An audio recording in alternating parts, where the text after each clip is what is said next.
na indyan po kami. Why do I say that? Wednesday, we made a text message, and I have the text messages here. When do we meet? Tomorrow or Friday?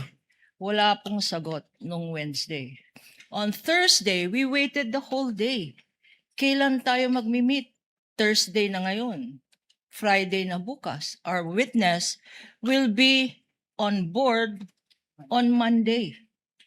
Wala pa rin sagot, Your Honor. The whole day of Thursday. At the end of Thursday, at the end of office hours, Thursday, Your Honor, and we have the evidence here, at 5:38 in the afternoon of Thursday, they texted, counsel for the respondent texted to say, we are available on August 14.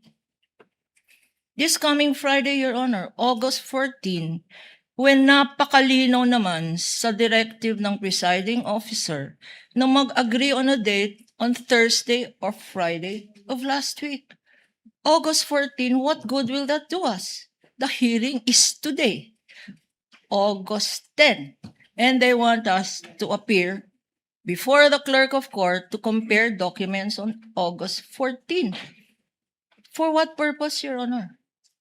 Now, the text message is even more disturbing because apart from saying sa August 14 na lang, they even disclaim the fact that this honorable court said Thursday or Friday last week.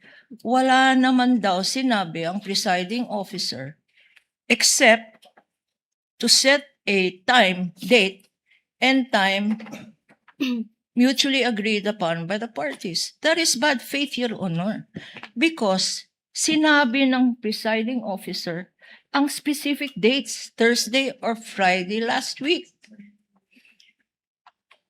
Wala daw sinabi ang presiding officer. And the presiding officer will recall that you left it to the parties, Your Honor, to agree on the time but not on the dates. Now we are told August 14. The clerk of court over the weekend also was waiting for notice from both parties. And we got a call from the clerk of court saying, walang sinabi sa amin except August 14. In a last attempt, Your Honor, in a last attempt for them, for counsels, for the respondent, this morning, as late as this morning, we approached them to say, we have 1 hour to go, let's start. And they said, again, they refused. They refused, no need daw. Kasi pakitahan na lang ng summaries, etc. No need, Your Honor. Let me just say, Your Honor, that this attitude of the respondent is not new. We had the same attitude pre-trial pa lang.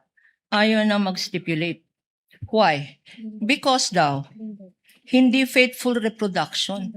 Yung kopya nila, tsaka yung kopya namin.